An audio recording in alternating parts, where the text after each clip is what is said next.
now. Okay, welcome guys. Come take a seat at the tables. I have materials already placed on the desks, just don't touch them yet.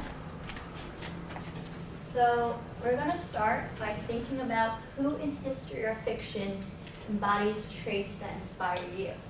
So for me, it's Hermione Granger from Harry Potter because she's brave and adventurous and she's extremely smart. And I really appreciate that about her. And I look to be as brave as she is. So going around the room, we're going to say who in history or fiction inspires us.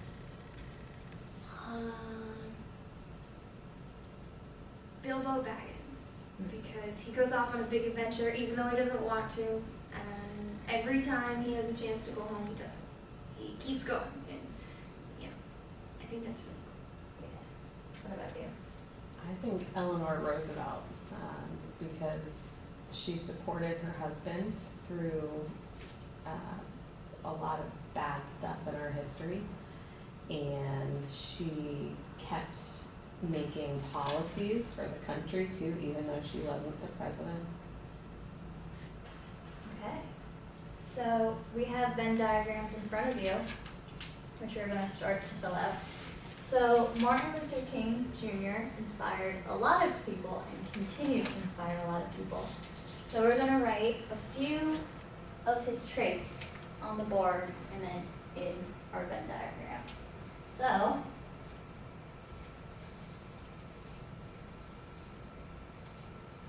what are some traits that Martin Luther King has? Yeah, brave.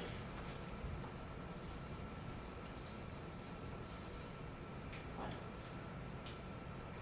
He kept it going. I don't remember the name for it, but he didn't let anybody stop him. Determination? Sure.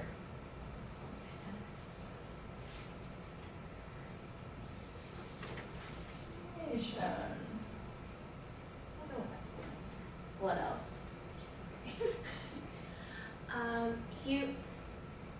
He believed in something.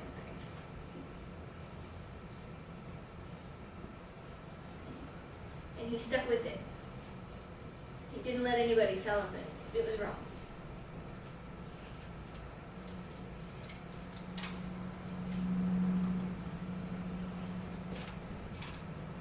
How about one more? He died for what he believed in. Yeah.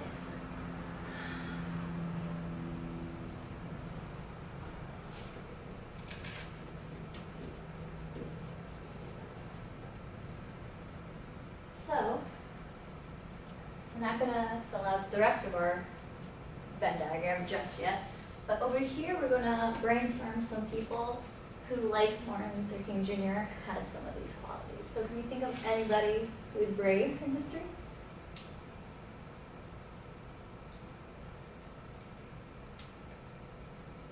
Joan of Arc? Joan of Arc.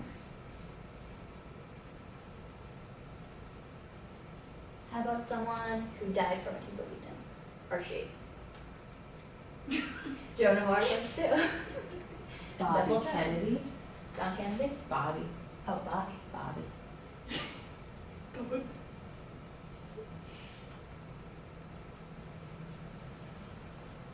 How about someone who has determination?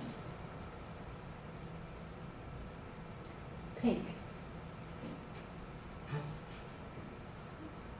She has a song about the president, and it's really powerful.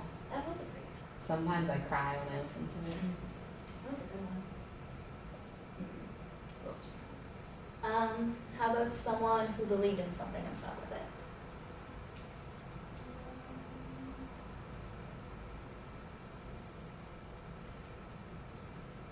My mom believes in me. Put your mom down. All right. I don't know if you'll find a biography on her, but we'll put your mom down. So I have two cards set up over here for you guys to look through and find a person in history who you think embodies traits that Martin Luther King Jr. has, or traits that inspires you, and you'll take them over to the desk, sign them out, and then stick your Venn diagram inside it, because you'll fill that out at home. So we'll take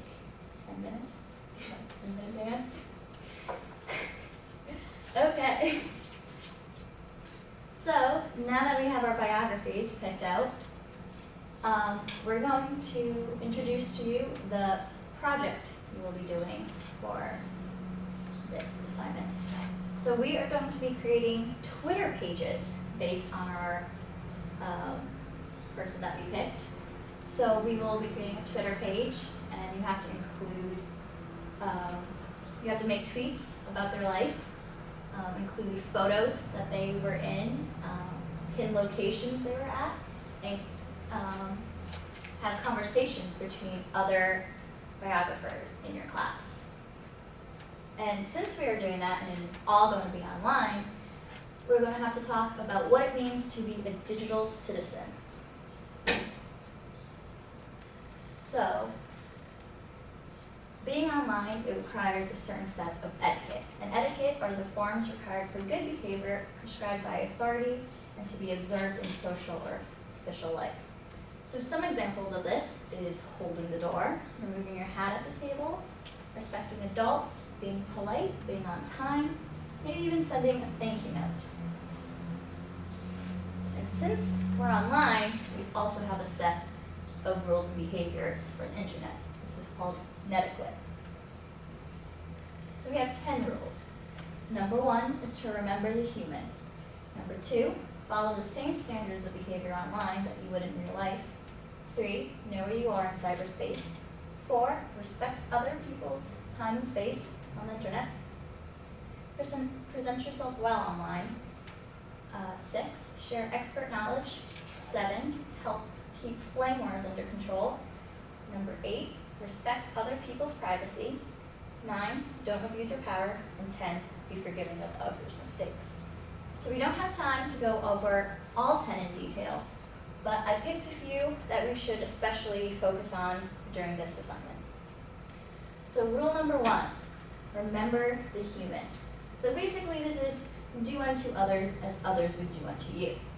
So you should ask yourself, would I say this to the person's face? If you cannot say this to Molly's face, then you should not be sending what you want to send to Molly online. You should watch how you type sentences and phrases. You should make sure you're not sending anything in caps, because that could indicate that you are shouting or yelling at the other person when you don't intend to. And you never know where the words you send may end up online.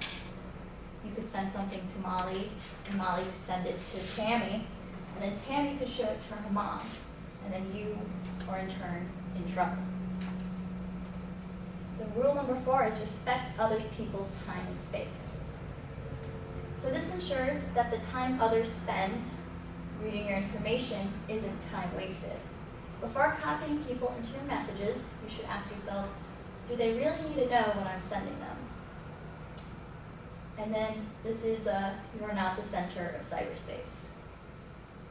And it is never okay to spam or scroll, which is just sending the same letter in symbol over and over again, because you are not respecting their time. Number 9, do not abuse power. Knowing more than others or having more power than they do does not give you the right to take advantage of them while online. But there are those with more power and knowledge on the internet. This includes experts and system administrators, and also sometimes your teachers and librarians. So 10, be forgiving of others' mistakes. Everyone was a beginner on the internet at some point. We do not all have the same exact internet knowledge. So we must remember to ignore the minor details that other people make and think twice before pointing out their mistakes. But if you do, make sure it is done privately and politely. That is very important. You should never comment directly on something, pointing out someone is wrong. So now this is going to get into our Internet Acceptable Use Policy, the AUP that you all signed in the beginning of the year and your parents signed. So this was and is a document which describes the practices that users must agree to for access to networks and computers. So in our AUP, we have some do's and don'ts.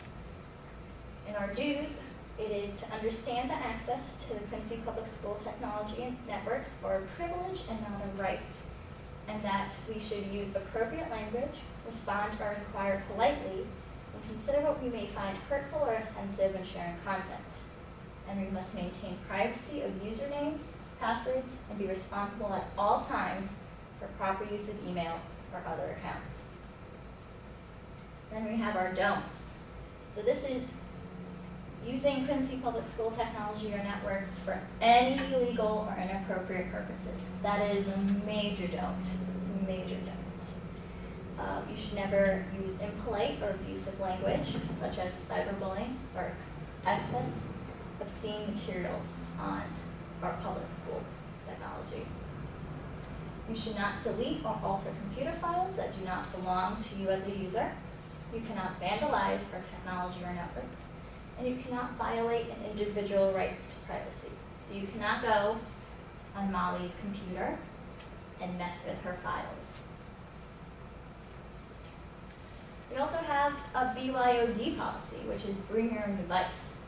So any student who brings in their own device has to follow these set of rules.